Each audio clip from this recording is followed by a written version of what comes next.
Hello, everyone, and welcome back to the Foltz Fitness Podcast. I'm Hunter Foltz, and I'm here with Lilly. Hey, guys. Today, we are going to dive into all things Leadville 100. We're about a week post-race right now, and we are still riding a little bit of a high and doing a lot of reflecting on our trip out to Leadville. Yeah, that trip was quite fun. Why don't you get started telling them a little bit about the Leadville race and kind of its history?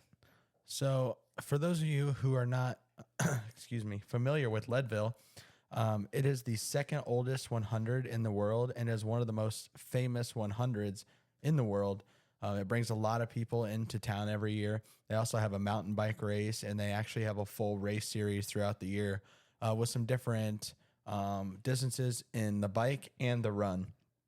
The biggest thing with the Leadville 100 that it's known for is the high altitude and thin air, as it starts in Leadville, which is the highest incorporated city in the USA at 10,152 feet. So it makes for a lot of difficulty with breathing and just overall oxygen intake, especially if you're coming from sea level like we were. The highest point of the race is 12,600 feet, which you hit on Hope Pass. Hope Pass is considered to be the crux of the course, and it's generally the section where most people will quit or miss cutoff times, because Leadville is one of those races that has some strict cutoff times at checkpoints. This year's race, there was 712 runners that started and 383 that finished. So the finisher rate was about 53%, which is slightly higher than normal. I think on average it's about 48%. So a little bit higher this year. And that probably has to do with the weather, because the weather was literally perfect for running. Mm-hmm. This year, the course record was broken. Last year in 2024, David Roche broke a 28-year-old record, I believe it was, by Matt Carpenter. He originally set the record, and it was kind of talked about as an unbeatable record. Mm-hmm. But David broke it last year with 15:26. And this year he broke his own record by 14 minutes, which is insane. And he ran 15:12. So those are kind of some of the quick facts about the race and kind of the stats from the year. And I guess we'll kick it back to when we found out we were going to Leadville. Yeah. When did you get the email or get the... Actually, why don't you just tell us a little bit of how you got into the Leadville race? So my journey to Leadville was a little bit different than most. Leadville is a race that you have to enter the lottery. It is a lottery system to get in. So you basically fill out the information like you are registering for a race, but that just puts your name in the hat, and then they randomly select runners and participants to race. And I've applied ever since I've known about the race. This was kind of my dream race ever since I started running. So I've applied for 2 years, I think, and was unsuccessful. And Leadville, like some of the major marathons, offers charity spots. So you can reach out to charities and run on their behalf. And I was lucky enough to get a charity spot with Live Strong, who is a cancer research program. I'm sure you've all heard of them or seen the yellow wristbands around before. But I got the opportunity to get a charity spot through Live Strong. I had to raise a certain amount of money to get my entry into the race, and we raised little over $4,800 mm-hmm. for Live Strong. So it was a very cool way to get into the race and a very impactful way to run a race and just give it more of a purpose, a higher purpose than just myself. Mm-hmm. I heard a couple people during the race. I actually hung out most of the day at the Live Strong tent, and most of the people that stopped by the tent were all very supportive and inquiring about Live Strong and what they stand for.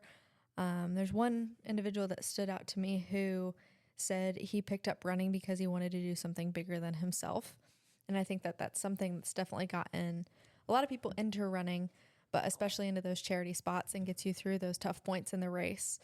Do you want to talk about who you were running for and what your message was this race? Yeah, I think to go back on that a little bit is when you're running these long races, it's good to have a purpose. Like you have to have a purpose to keep you going in the low moments.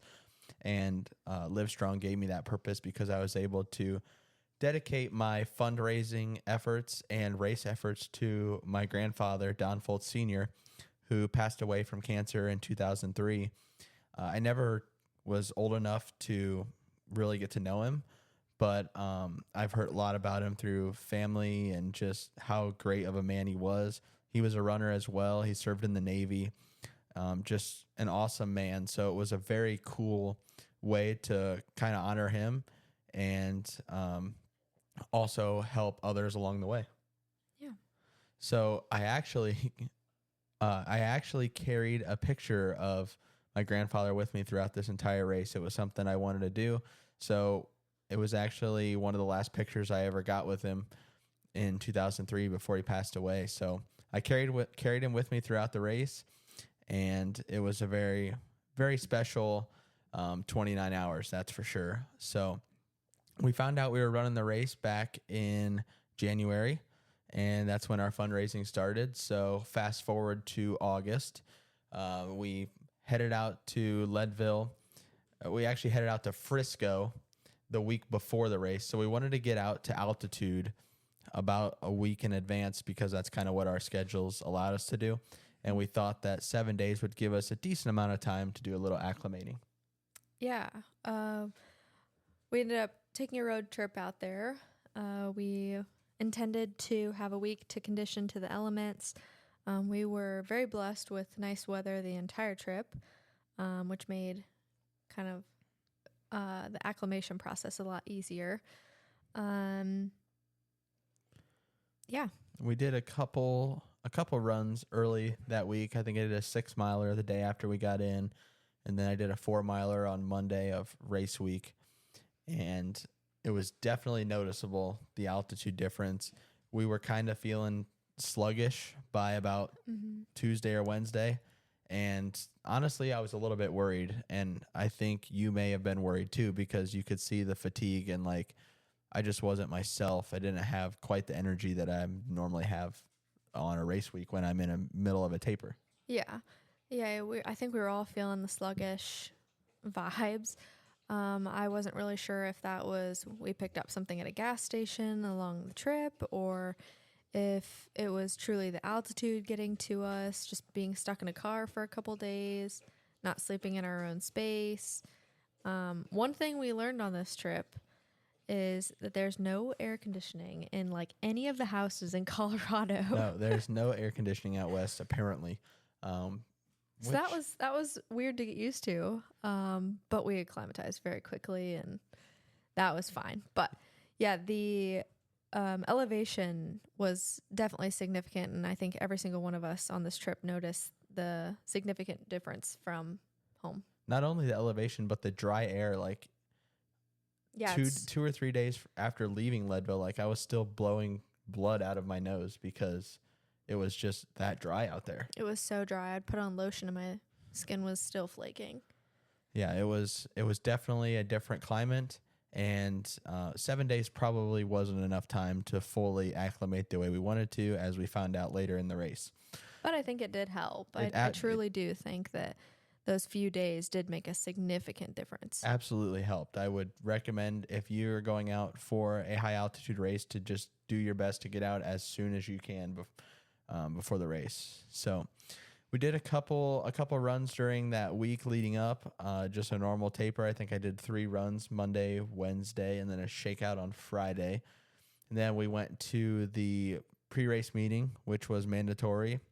And we found out if you went poo-poo or pee in anybody's yard, you were going to go to jail, basically.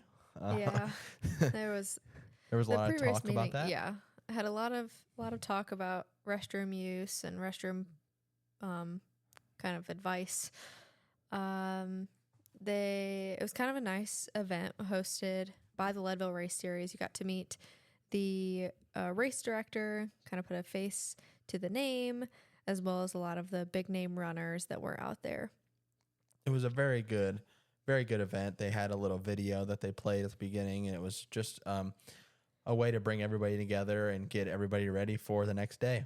So after the pre-race meeting, we went over to the expo and picked up our bib. The expo was outside, and it was very nice. I mean, we got to visit a lot of different brand booths. Livestrong had a booth there, so we obviously visited there.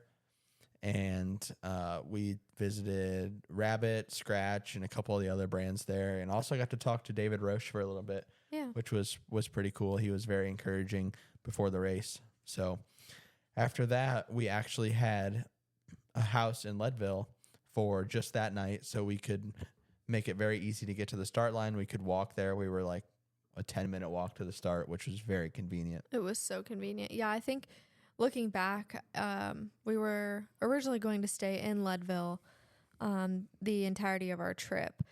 The kind of downfall, not really a downfall, but the pitfall of that was that the house wasn't big enough for all of us, crew members and being flexible, family and friends that is a huge part of our so we ended training up getting plan. that house in Frisco. And that's something that I'll definitely take into my future preps. Had is the just Leadville house learning just to for adapt a few on the of fly us the night before when the race. things are walking to the not race the way I want them to be.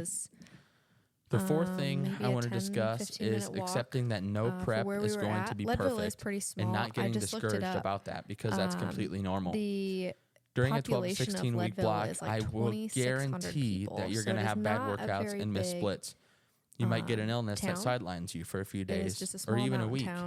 I got sick during this prep, but it is nice it was that they have options. Very hard not to get down and discouraged. To stay close to the start line, especially for big races like this, because they bring missing so a many few days people here into and town. there is not going to make you lose all the fitness you built. More to their population. So I was out for easily. It was a very minor sickness. I felt it for I know a day we and a half had really hard, and 4 then crew I kind members of and a worked pacer. got And over it then and worked through it. But and then just those we few had days, 2 I was of my kind of like, family I was supposed to members do my that were first also 20-mile long run there, workout, but they stayed and back I at the wasn't house able to in get that Frisco. in, obviously. So and I was just race having morning trouble was an early one. coping with that for a if little you don't while, know, and I just Leadville thought that is I a was 4 gonna- a.m. start. It's going to so set that me means back a we're week, up by about in reality, 2:15 that's because definitely not the case. we have It takes to, get at the least 2 calories weeks of in, not get training to all of our business done, start losing race fitness. prep, So get all the gear. a few days here and there that you miss takes because a of a decent amount of time. sickness So we or were up maybe early, an we injury. were ready to go. Sometimes we you didn't can sleep much. get little minor like normal injuries before these big whether it's efforts. shin It's really splints hard or to get sleep. your You're just Achilles isn't anxious feeling and ready to right get or started. you got some tightness or So heaviness we in the made legs. our walk to the start Those line things at can about happen, and it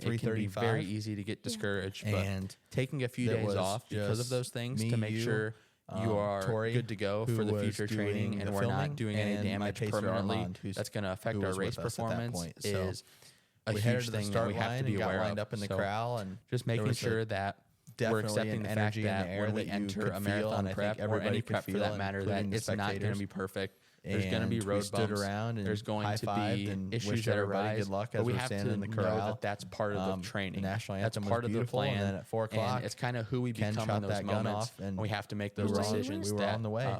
Makes us So build that the character, first section of that Leadville confidence, and it is helps us grow 12.4 as miles, and it individuals goes through out that to the May Queen checkpoint. imperfection and through that this issue section or is struggles a run in those out moments. of town, and then you The fifth hit thing I want to discuss is Jeep road, training like a dirt faster road, than marathon and then it pace. wraps around Now I'm gonna Turquoise take Lake, a and you pretty deep eventually hit dive into single this track because around Turquoise this Lake. is something that I think And was the one of the difference maker coolest for views me of the in race this marathon of the and this entire race day performance. was just looking back. I never when really you're running around trained Turquoise that Lake much because it's faster still than dark. All marathon you pace see is in my just first a marathon huge build. line of headlamps around the And lake. I definitely And think it was a it was really a cool view mistake on my to part. just look back and take So that I take did that a in and see lot all the runners of making their running way around in that Turquoise first Lake. marathon build for Yeah, I the think Glass City one Marathon thing too, at I heard a marathon lot of pace. people mention at the But start I line never specifically really was how dabbled many with going drones there much were. faster than that. And And since it I is a think 4 a.m. that start, it's pretty doing dark it out, in and this everybody's prep wearing their headlights. made me so much these more drones were able to get prepared some really for those cool later shots miles of in the everybody taking marathon off and kind than of I making their was way at Toledo. out to May Queen.